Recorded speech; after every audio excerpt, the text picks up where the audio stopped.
আজকে তুমি কি করবে বলো তো? বিয়োগ করো। বিয়োগ এই চিহ্নটা হচ্ছে বিয়োগ চিহ্ন, এই চিহ্নটা, এই সংখ্যাটা হচ্ছে 6 আর এটা হচ্ছে কি বলো তো 4। তাহলে বিয়োগ করলে কি করতে হয়? বাদ দিতে হয়। 6 থেকে তোমাকে 4 বাদ দিতে হবে। এই দেখো আমি এখানে কত লাগালাম বলো তো? 6 দেখো এই 6টা লাগালাম। তারপরে নিচে কত আছে? 4, এই 4টা এখানে লাগালাম। তাহলে কি করতে হবে বলো তো?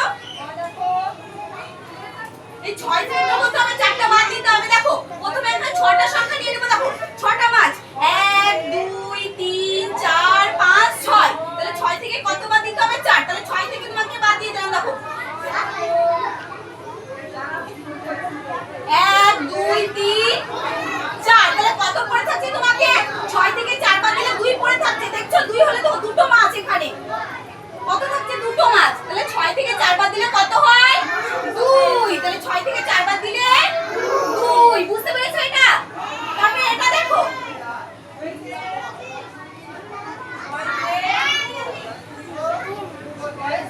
এখানে কত আছে? 8। 8 থেকে তোমাকে 8 থেকে 8 করতে হবে সংখ্যাটা 8। 8 থেকে তোমাকে 4 বাদ দিতে হবে। 8 থেকে কত বাদ দিতে হবে? 4। তাহলে 8 নিয়ে নিলাম, 8টা বাদ দিয়ে নিলাম। দেখো 1 1 2 3 4 5 6 8টা বাদ নিয়ে নেব। দেখো 8টা বাদ নিয়ে নিলাম। তাহলে 6 কে কত দিয়ে ভাগ করতে হবে? 8টা। তাহলে 8টা থেকে 4টা বাদ দিলাম। একটা দুটো তিনটে চারটে। তাহলে কত পড়ে থাকছে? দেখো 1 2 3 4। তাহলে 8 থেকে 4 বাদ দিলে কত হয়? 4। তাহলে 4টে বাদ পড়ে থাকছে 1 2 3 4। তাহলে 8 থেকে 4 বাদ দিলে কত হয়? 4। বুঝতে পেরেছো তোমরা?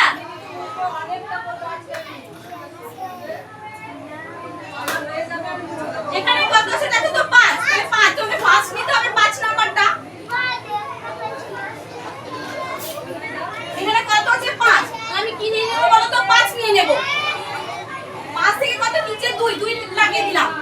তাহলে আমাকে কটা মাছ নিতে হবে? 5। তাহলে 1 1 2 3 4 5। তাহলে আমাকে কত বাদ দিতে হবে? 5টা থেকে দুটো বাদ দিতে হবে। দুটো মাছকে খাইয়ে দিলাম। দেখো তাহলে কত পড়ে থাকছে? কত? 3। দেখো 5 থেকে 2 বাদ দিলে কত হয়?